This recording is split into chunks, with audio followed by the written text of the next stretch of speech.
Assalamualaikum warahmatullahi wabarakatuh. Sebelumnya perkenalkan, nama saya Syifa Fauziah, NPM 201901500548. Di sini saya ingin mempersembahkan proses konseling dengan menggunakan teknik person center.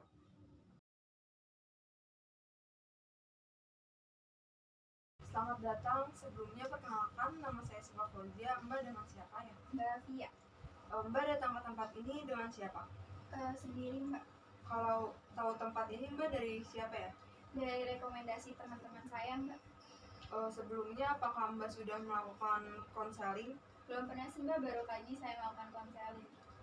Apakah Mbak tahu apa itu konseling sendiri?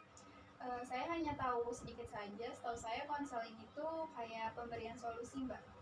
Iya betul, saya jelaskan sedikit mengenai konseling ya Mbak. Konseling adalah proses pemberian bantuan yang dilakukan oleh konselor kepada seorang klien.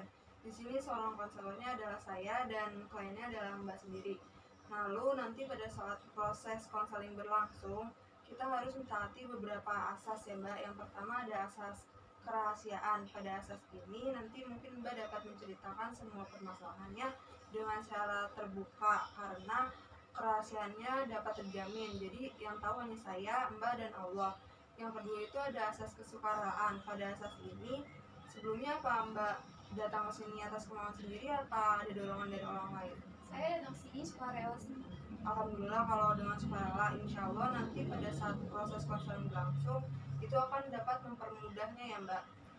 Dan yang terakhir ada asas keterbukaan. Pada asas ini Mbak mungkin dapat menceritakan semua permasalahan yang Mbak hadapi secara terbuka karena kita nanti akan dapat mencari solusi atas permasalahan yang Mbak hadapi.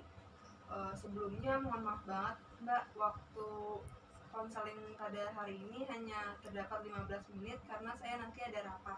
Apakah waktu tersebut cukup? Sangat cukup kok Mbak. Mudah-mudahan cukup ya Mbak waktunya.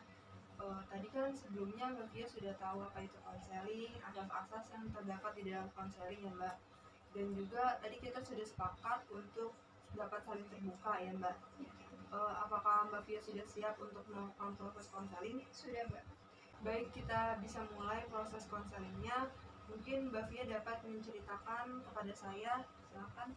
Jadi gini Mbak, saya ingin menyelesaikan tugas-tugas kuliah saya dengan sesuai deadline-nya, tetapi rasa malas yang ada di diri saya yang membuat saya mengurungkan niat untuk menyelesaikan tugas-tugas kuliah saya secara tepat waktu Mbak. Begitu ya Mbak, jadi Mbak Via ingin menyelesaikan tugas-tugasnya, tetapi karena rasa malas di dalam diri Mbak sangat tinggi, jadi tugas-tugas tersebut tertunda ya Mbak? Iya benar Mbak. Dapat dilanjutkan Mbak? Terus juga Mbak, saya padahal banyak waktu luang, tetapi waktu luang itu saya pergunakan untuk bermain HP dan nonton TV, bukan untuk menyelesaikan tugas-tugas yang akan di deadline Mbak. Oh baik Mbak Via, berarti selama ada waktu luang Mbak Via hanya disibukkan waktu luang itu untuk bermain HP dan menonton TV saja ya Mbak, tidak untuk mengerjakan tugas-tugas. Iya benar Mbak. Jadi sebenarnya Mbak Via, rasa malas itu selalu ada pada diri seseorang, cuman balik lagi kepada kita bagaimana cara kita menyikapi rasa malas tersebut. Apakah kita ingin mempertahankan rasa malas tersebut atau kita ingin menghilangkannya rasa malas tersebut. Sekarang saya boleh bertanya ya kepada Mbak Via? Boleh Mbak. Sebelumnya tadi Mbak mengatakan bahwa Mbak memanfaatkan waktu luang dengan cara bermain HP dan menonton TV saja. Sedangkan di satu sisi Mbak memiliki tujuan untuk dapat menyelesaikan tugas-tugas kuliah sebelum waktu deadline-nya. Apakah hal tersebut dapat membantu Mbak untuk menyelesaikan tugas kuliah tersebut? Sebenarnya tidak Mbak, karena kan saya memanfaatkan waktu luang itu untuk main HP dan nonton TV, bukan untuk menyelesaikan tugas-tugas saya Mbak. Begitu ya, jadi hal tersebut itu negatif apa positif? Negatif Mbak, tapi itu sangat susah untuk dihilangkannya Mbak. Baik, jadi kita sepakat ya bahwa hal tersebut adalah hal negatif. Di sini saya ingin mengajak Mbak Via untuk melakukan perubahan ke arah yang lebih positif. Apakah Mbak bisa melakukan perubahan tersebut dengan semangat atau tidak? Iya, saya ingin melakukan perubahan tersebut dengan semangat Mbak. Baik, Baik, berarti kita sepakat ya bahwa kegiatan-kegiatan yang Mbak lakukan itu adalah kegiatan negatif. Jadi kegiatan negatif tersebut kira-kira harus dipertahankan, dibuang, atau ditingkatkan. Perlu dihilangkan, Mbak. Kita sepakat untuk dapat menghilangkan hal-hal negatif seperti bermain HP dan menonton TV ya Mbak. Lalu apakah ada kegiatan yang ingin Mbak lakukan selain hal itu? Ada, seharusnya waktu luang saya diisi untuk mengerjakan tugas dan mencari bahan materi untuk menyelesaikan tugas-tugas mata kuliah saya, Mbak. Iya, tadi di sini Mbak Fia mengatakan bahwa Mbak Fia memiliki tujuan untuk dapat menyelesaikan tugas-tugas sebelum waktu deadline-nya. Dan juga tadi kita sepakat untuk menghilangkan kegiatan-kegiatan negatif yang Mbak Fia lakukan seperti bermain HP dan menonton TV. Lalu program yang Mbak Fia ingin lakukan adalah untuk mencari bahan materi dalam mengerjakan tugas-tugas yang diberikan oleh Mbak Fia ya Mbak. Lalu apakah ada lagi Mbak? Tidak, Mbak. Jadi kita sepakat ya untuk dapat menyelesaikan tugas-tugas yang diberikan oleh dosen kepada Mbak Fia secara tepat waktu dan mengurangi kegiatan bermain HP dan menonton TV-nya.